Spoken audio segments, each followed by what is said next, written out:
Good morning to all of you. मैं अतुल कुमार शर्मा आप सभी का अपने YouTube channel free chemistry by Sharma ji पर हार्दिक स्वागत और अभिनंदन करता हूँ। स्टूडेंट्स, हम लोग इस समय हाइड्रोजन यूनिट को लेकर के आगे बढ़ रहे हैं और मैंने अपने इससे पहले के प्रीवियस लेक्चर में आपके सामने हाइड्रोजन को लेकर के कई बातें बताई थी। हाइड्रोजन की क्षार धातुओं के साथ क्या क्या समानताएं हैं, किन किन गुणों में हाइड्रोजन क्षार धातुओं के साथ समानता स्पष्ट करता है, हम इसको आपके सामने प्रस्तुत कर चुके हैं। आज के अपने इस लेक्चर में हम लोग हाइड्रोजन की हैलोजन्स के साथ समानता पढ़ने वाले हैं। तो कॉपी पेन ले लीजिए। चैनल को सब्सक्राइब ना किया हो तो ध्यान से इसको सब्सक्राइब कर लेंगे, बेल आइकन को प्रेस करेंगे। चलिए आगे बात करते हैं। इलेक्ट्रॉनिक विन्यास, जो पहली समानता मैं आपके सामने प्रस्तुत करने जा रहा हूं वह इलेक्ट्रॉनिक विन्यास है। स्टूडेंट्स, आप सबको पता होना चाहिए कि हाइड्रोजन का जो इलेक्ट्रॉनिक विन्यास है वो 1s1। हाइड्रोजन का जो इलेक्ट्रॉनिक विन्यास 1s1 है। क्यों? क्योंकि हाइड्रोजन का परमाणु क्रमांक कितना होता है? परमाणु क्रमांक 1 होता है। इसके इलेक्ट्रॉनिक विन्यास और हैलोजन्स के इलेक्ट्रॉनिक विन्यास में समानता है। कैसे?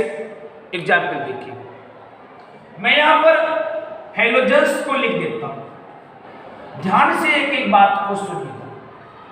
मैं यहां पर हैलोजन्स को लेता हूं। मैंने फ्लोरीन को ले लिया, मैंने क्लोरीन को ले लिया। दो एग्जाम्पल लेकर के मैं अपनी बात को स्पष्ट करूं। फ्लोरीन का परमाणु क्रमांक 9 और क्लोरीन का परमाणु क्रमांक 17। मैं अगर इसका विन्यास निकालता हूं तो 1s2, 2s2 और उसके बाद में 2p5।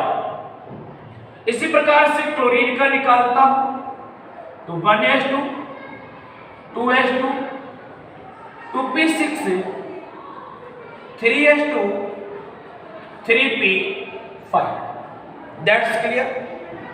आगे की बात सुनो। फ्लोरीन के बाह्यतम कोष में कितने इलेक्ट्रॉन? 5 और 2 7। क्लोरीन के बाह्यतम कोष में कितने इलेक्ट्रॉन? 5 और 2 7। ध्यान से एक बात को सुनो। अगर फ्लोरीन को एक इलेक्ट्रॉन और मिल जाए तो बच्चों ये स्थायी हो जाएगा। ये अपने निकटतम अक्रिय गैस के विन्यास को प्राप्त कर लेगा। 7 एक मिलते ही कितने? 8। क्लियर। ऐसे ही क्लोरीन एक मिलते ही अपने निकटतम अक्रिय गैस का विन्यास प्राप्त कर लेगा। निकटतम अक्रिय गैस के विन्यास को प्राप्त करने के लिए हैलोजन्स को केवल एक इलेक्ट्रॉन की आवश्यकता होती है। अब मैं बात करता हूं हाइड्रोजन।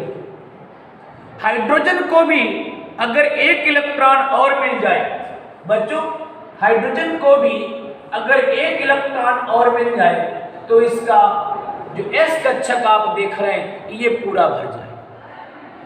एक इलेक्ट्रॉन मिलते ही इसके पास 2 इलेक्ट्रॉन हो जाएंगे और जो s है वो पूरी तरीके से भर जाएगा। यानी फिर आपके लिए क्या मिलेगा? 1s2। यही तो मिलेगा। और ये विन्यास किसका है? ये विन्यास है हीलियम का। किसका है बच्चों? हीलियम का। और हीलियम एक कैसी गैस है? हीलियम एक अक्रिय गैस। एक एक बात को अगर हम लोग ध्यान से समझेंगे तो बहुत सी बातें स्पष्ट हो जाएंगी। अब मैं क्या कहना चाहता हूं, ध्यान से सुनो। हैलोजन्स को भी अपने निकटतम अक्रिय गैस का विन्यास प्राप्त करने के लिए एक इलेक्ट्रॉन की आवश्यकता है और उसी प्रकार हाइड्रोजन को भी अपने निकटतम अक्रिय गैस, कौन सी निकटतम अक्रिय गैस? हीलियम। हीलियम के विन्यास को प्राप्त करने के लिए एक ही इलेक्ट्रॉन की आवश्यकता है। दोनों को एक एक इलेक्ट्रॉन मिलते ही वे अपने निकटतम अक्रिय गैस की संरचना को, उसके जैसे व्यवहार को प्राप्त कर लेंगे। क्लियर हो गया? इसका मतलब हाइड्रोजन और हैलोजन दोनों के इलेक्ट्रॉनिक विन्यास में समानता है और मेंडलीव के नियमानुसार अगर गुणों में समानता होती है तो उनको एक वर्ग में स्थान दिया जाना चाहिए। क्लियर हो गई बात? आप एक बार इसका स्क्रीनशॉट ले लीजिए, फिर मैं अन्य बातों में भी समानताओं को स्पष्ट करता हूं। स्क्रीनशॉट ले लीजिए। अगली जो हेडिंग बच्चों हमने आपके सामने बोर्ड पर लिख रखी है वो ऋण विद्युतीय गुण है। निगेटिविटी, ऋण विद्युतीय गुण। स्टूडेंट्स, मैं अपने पहले वाले पॉइंट में आपको एक्सप्लेन कर चुका था कि फ्लोरीन, क्लोरीन, ब्रोमीन, ये जितनी भी हेलोजेंस हैं सबको एक एक इलेक्ट्रॉन मिलते ही वो अक्रिय गैस के समान व्यवहार दर्शाने लगते हैं।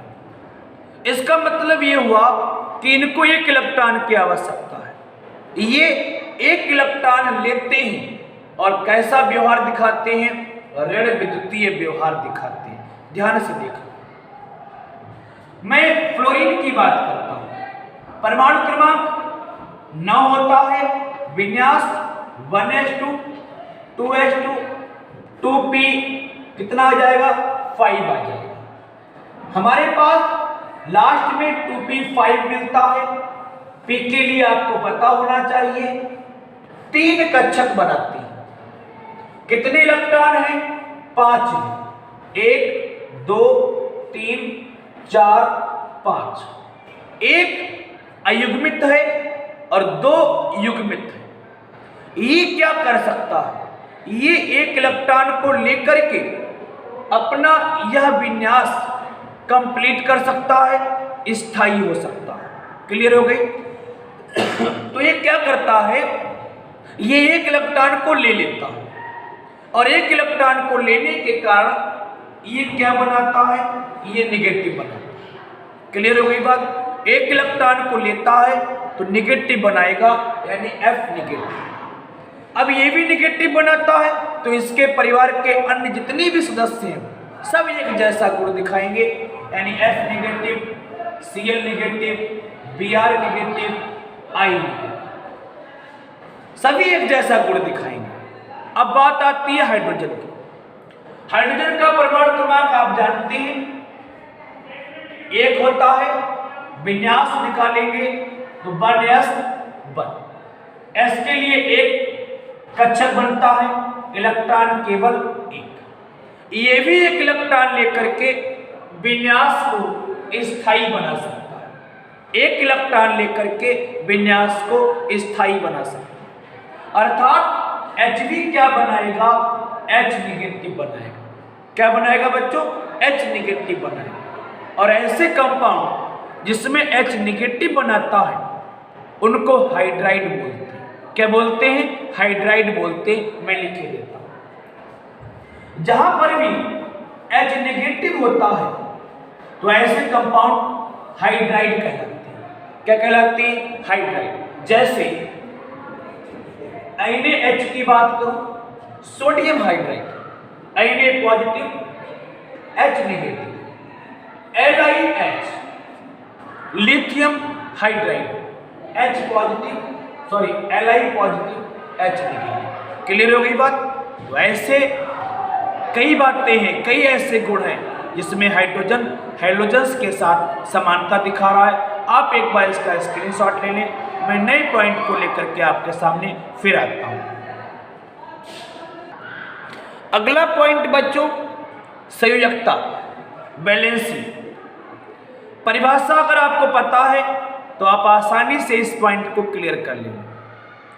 कोई भी एलिमेंट अपने विन्यास को स्थायी बनाने के लिए जितने इलेक्ट्रॉनों को लेता है अथवा जितने इलेक्ट्रॉनों को देता है तो उन इलेक्ट्रॉनों की संख्या उस एलिमेंट की संयोजकता कहलाती है। फिर से एक बार सुनिएगा, कोई भी एलिमेंट अपने विन्यास को स्थायी बनाने के लिए जितने इलेक्ट्रॉन लेता है अथवा जितने इलेक्ट्रॉन देता है उनकी संख्या उस एलिमेंट की संयोजकता कहलाती है। क्लियर? अभी आपने देखा कि जब मैंने हेलोजन के साथ समानता बताई तो हेलोजन भी एक इलेक्ट्रॉन को ग्रहण कर रही थी और अपना विन्यास स्थायी बना रही थी। उसी प्रकार हाइड्रोजन भी एक इलेक्ट्रॉन को ग्रहण करके हाइड्राइड बनाता है और अपना विन्यास स्थायी करता है। इसका मतलब एक इलेक्ट्रॉन को प्राप्त करते ही ये स्थायी हो रहे, एक इलेक्ट्रॉन को ये ले सकते हैं, अतः इनकी वैलेंसी, इनकी स्थिरता एक हो जाएगी। Clear? Halogen F valency 1, Cl valency 1, I valency 1, Br valency 1, क्योंकि सभी एक एक इलेक्ट्रॉन को लेकर के स्थायी विन्यास प्राप्त करती हैं। और उसी प्रकार हाइड्रोजन भी एक इलेक्ट्रॉन को ग्रहण करके अपनी स्थायी विन्यास को प्राप्त करता है, अतः हाइड्रोजन और हैलोजन दोनों की वैलेंसी 1। क्लियर? आप इसका एक बार स्क्रीनशॉट ले लें। अब जो अगला पॉइंट आपके सामने मैंने लिखा है वे ऑक्सीकरण संख्या है। स्टूडेंट्स, पहले तो ये पता हो कि ऑक्सीकरण संख्या कहते किसे। आइए हम लोग ऑक्सीकरण संख्या को जानते हैं। मैंने आपके सामने डिफिनेशन को लिख रखा है। डिफिनेशन है कि किसी भी यौगिक में, मान लेता हूं मैंने NaCl ले लिया, ये NaCl हो गया। किसी भी यौगिक में किसी तत्व, अब इस यौगिक में 2 तत्व हैं, एक सोडियम है और एक क्लोरीन है। क्लियर? किसी तत्व के परमाणु में, चाहे Na की बात करो चाहे मैं Cl की बात करूं, किसी तत्व के परमाणु पर उपस्थित धनावेश अथवा ऋणावेश, देखिए अगर मैं इसको तोड़ दूं तो आपके लिए प्राप्त होगा Na पॉजिटिव और Cl नेगेटिव। क्लियर? फिर परिभाषा देखिए, किसी यौगिक में किसी तत्व के परमाणु पर उपस्थित धनावेश, आप धनावेश को देख लो, ऋणावेश आप ऋणावेश को देख लो, उस तत्व की ऑक्सीकरण संख्या कहलाती है। यानी सोडियम की ऑक्सीकरण संख्या +1, चिन्ह ध्यान रखना, प्लस में है तो प्लस में, माइनस में है तो माइनस, +1 हो गई। Cl की कितनी? -। क्लियर? आप इस तरीके से भी बता सकते हैं। अगर हम और बात करें तो आपने देखा कि जितनी भी हैलोजन्स थी वो सबके सब निगेटिव बनाती हैं, जैसे F negative, Cl negative, Br negative, I negative. यानी F की ऑक्सीकरण संख्या -1, Cl की -1, Br की -1, I की -1। क्लियर? और हाइड्रोजन भी एक इलेक्ट्रॉन लेता है, जैसे मैंने NaH लिया, Na पॉजिटिव और H नेगेटिव। यहां पर Na की ऑक्सीकरण संख्या +1, H की ऑक्सीकरण संख्या -1। क्लियर हो गई? Hb -1 ऑक्सीकरण संख्या दिखा रहा है और हैलोजन्स भी -1 ऑक्सीकरण संख्या दिखा रही हैं। इसका मतलब हाइड्रोजन और हैलोजन इस ऑक्सीकरण संख्या के गुण में भी एक दूसरे से समानता दिखा रहे हैं। आप एक बार इसका स्क्रीनशॉट लें। अगला पॉइंट जो आपके सामने मैंने लिख रखा है वह है भौतिक अवस्था। अगर मैं भौतिक अवस्था को लेकर के बात करूं तो हैलोजन वर्ग में जो फ्लोरीन और क्लोरीन आप देखते हैं ये गैस है, ये गैसें हैं। उसी प्रकार से मैं अगर हाइड्रोजन की बात करूं तो स्टूडेंट्स हाइड्रोजन भी गैस है। अगर भौतिक अवस्था की बात करें तब भी हाइड्रोजन हैलोजन के साथ समानता दिखा रहा है। हैलोजन, फ्लोरीन, क्लोरीन को अगर आप बात करेंगे लेकर के तो फ्लोरीन और क्लोरीन गैस हैं, इनकी भौतिक अवस्था गैस होती है। और उसी प्रकार से हाइड्रोजन भी भौतिक अवस्था में हैलोजन के साथ व्यवहार दिखा रहा है। फ्लोरीन और क्लोरीन के समान ही इसकी भौतिक अवस्था भी गैस होती है। तो भौतिक अवस्था में भी हाइड्रोजन हैलोजन्स के साथ समानता दिखा रहा है। आप इसको नोट कर लो। आगे के पॉइंट को देखिए, मैंने कॉपी पर बोर्ड पर नोट कर रखा है। पहली हेडिंग हम लोग इसको सॉल्व करेंगे, द्विपरमाणुक तत्व। ध्यान से देखिए, द्विपरमाणुक तत्व, द्विपरमाणुक तत्व में हाइड्रोजन किस प्रकार से सिमिलरिटी शो करेगा। देखिए, हाइड्रोजन द्विपरमाणुक होती है, आपको पता होगा। F2 लिखते हैं, Cl2 लिखते हैं, Br2 लिखते हैं, I2 लिखते हैं। हैलोजन्स कैसी होती हैं? द्विपरमाणुक होती हैं और हैलोजन के समान ही हाइड्रोजन भी कैसा है? द्विपरमाणुक है, उसको H2 लिखा जाता है। क्लियर? हाइड्रोजन और हैलोजन दोनों कैसे हैं? दोनों द्विपरमाणुक तत्व हैं और इस प्रकार भी हाइड्रोजन हैलोजन के साथ समानता दिखाता है। आगे बढ़ते हैं। अधात्विक लक्षण। अधात्विक, बड़ा ध्यान से सुनना पॉइंट। हैलोजन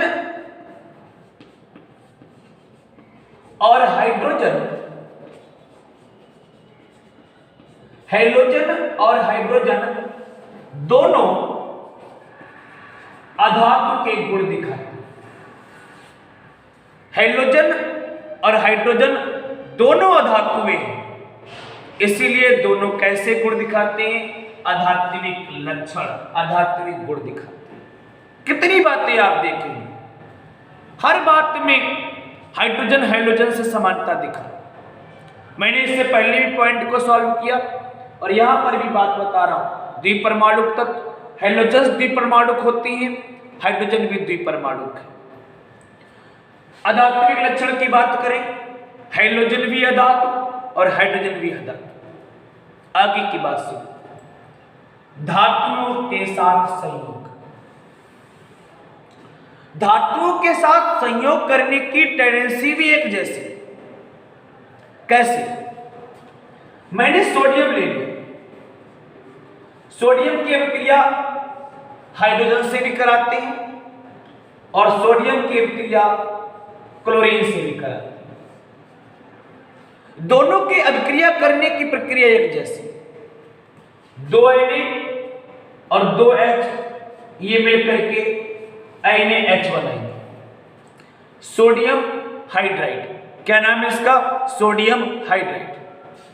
ऐसे यहां देखिए 2 Na ये आपस में क्रिया करेंगे 2NaCl अर्थात सोडियम क्लोराइड।